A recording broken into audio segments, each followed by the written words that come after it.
আয়কর return form word file, অর্থাৎ আপনি মাইক্রোসফট ওয়ার্ডেও আয়কর রিটার্ন ফর্ম পূরণ করতে পারেন। সেজন্য শুধু তথ্যগুলো পরিবর্তন করলেই হবে। আমি একটি রিটার্ন ফর্মের নমুনা ভিডিও ডেসক্রিপশনে যে লিঙ্ক দেওয়া আছে সেখানে দিয়ে দিব, সেখান থেকে আপনি চাইলে পূরণ করে নিতে পারেন। অফলাইনে দাখিলের জন্য রিটার্ন ফর্মের ওয়ার্ড কপি আমি লিঙ্কে দিয়ে রাখলাম, মিলিয়ে পূরণ করাই আছে। আপনি শুধু তথ্য ও ডাটাগুলো পরিবর্তন করে মিলিয়ে নেবেন। কার জন্য রিটার্ন দাখিল? করযোগ্য আয় সরকারি কর্মচারী ছাড়াও 43 ধরনের ব্যক্তিদের রিটার্ন দাখিল করতে হবে। এনবিআর অনুসারে আপনার আয় সীমা হলো 3,50,000 টাকা, অর্থাৎ এই 3,50,000 টাকা আয় ক্রস করলেই রিটার্ন দাখিল করতে হবে। মহিলা এবং 65 বছরের বেশি বয়সী প্রবীণ নাগরিকদের জন্য এটি অর্থাৎ আয় সীমা 4 লক্ষ টাকা। যুদ্ধাহত গেজেট মুক্তিযোদ্ধাদের জন্য করমুক্ত আয় সীমা 5 লক্ষ টাকা করা হয়েছে। সম্পদ কি কি দেখাতে হয়? পরিচালক হিসেবে লিমিটেড কোম্পানিতে শেয়ার বা বিনিয়োগ থাকলে দেখাতে হবে। অকৃষি সম্পত্তি এবং কৃষি সম্পত্তি, জমি, গৃহ সম্পত্তির বিবরণ ও স্থান দিতে হয়।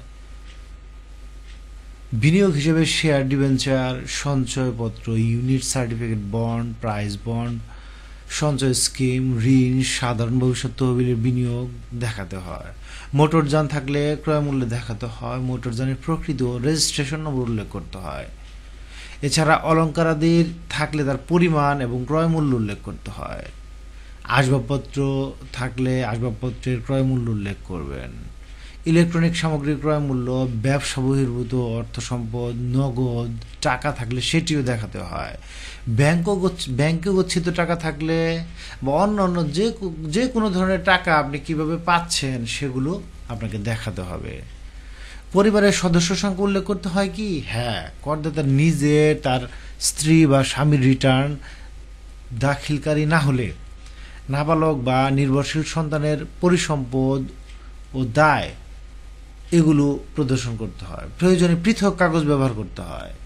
এছাড়া ব্যক্তিগত ও ভরণ পোষণ খরচ, উৎসে করকর্তন সহ বিগত অর্থ বছরের পরিশোধিত আয়কর, আবাসন সংক্রান্ত খরচ, ব্যক্তিগত যানবাহন ব্যবহার সংক্রান্ত খরচ, আবাসিক বিদ্যুৎ বিল, আবাসিক পানির বিল, আবাসিক গ্যাস বিল, আবাসিক টেলিফোন, সন্তানদের লেখাপড়া খরচ সহ নিজ ব্যয়, বিদেশ ভ্রমণ সংক্রান্ত খরচ, উৎসব ব্যয় সহ অন্যান্য বিশেষ ব্যয় যদি থাকে আলাদা আলাদা উল্লেখ করতে হয়, অথবা সবকিছু একসাথে উল্লেখ করা যায়। সেক্ষেত্রে সম্পদের পরিমাণ নির্দিষ্ট পরিমাণ থাকতে হয় বা আয়ও নির্দিষ্ট থাকতে হয়। এখন আয়কর ফর্ম 2024-25 যে ফর্ম, সেটি সেই 2016 সালে প্রকাশিত ফর্মটি ব্যবহার করতে পারবেন। বাংলা ফর্ম যারা ব্যবহার করতে চান তার আগের ফর্মটিই ব্যবহার করতে পারেন। ফর্ম নিয়ে এনবিআর কোনো ঝামেলা করেনি। রিটার্ন ফর্মের সাথে কি কি দিতে হয়? টিআইএন এর কপি দিবেন, যদি বেতনদারী হন বেতন বিবরণ দিবেন, আর যদি ব্যবসায়ী হন ব্যবসায়ের যে আয় আছে সেই বিবরণীটা দিবেন। জিপিএফ হিসাবের তথ্যের অনলাইন কপি দিবেন।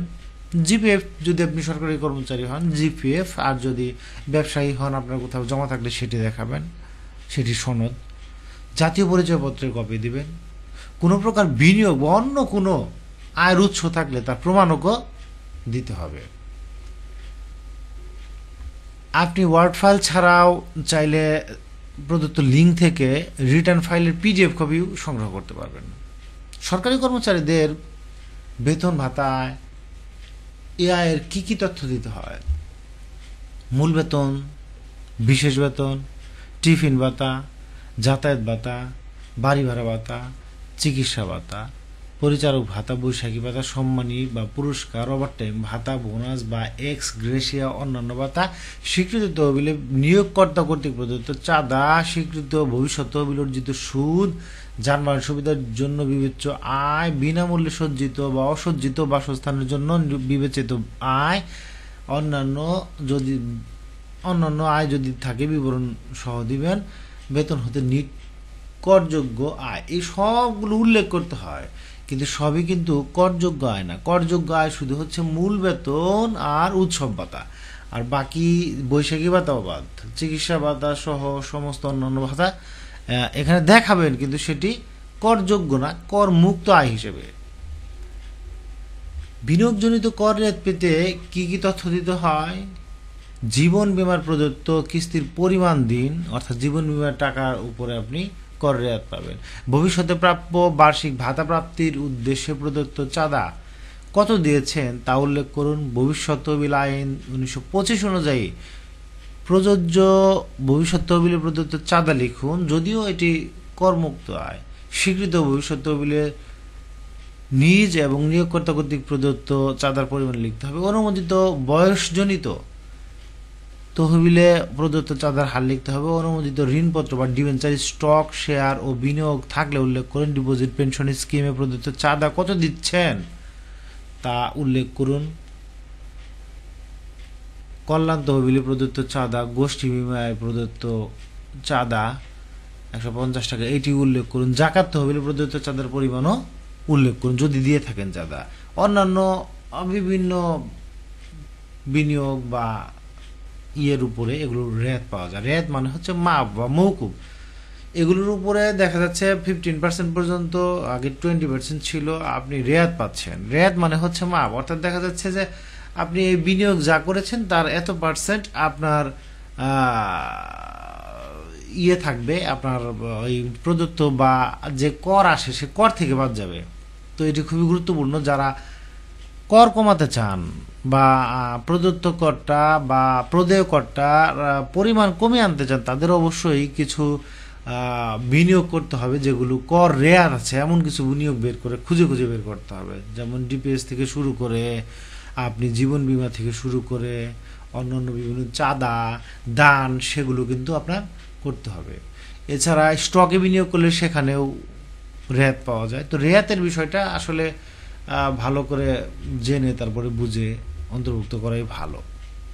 তো এই বিষয়ে আরও বিস্তারিত জানতে অথবা আপনার যদি কোনো প্রশ্ন থাকে তাহলে ভিডিওর কমেন্ট সেকশনে প্রশ্ন করুন, আমি উত্তর দেওয়ার চেষ্টা করব। চ্যানেলটি যদি আপনাদের ভালো লাগে তাহলে সাবস্ক্রাইব করে রাখুন, বেল বাটনটি বাজিয়ে রাখুন নতুন কোনো ভিডিও আসলেই নোটিফিকেশন পেতে। ধন্যবাদ।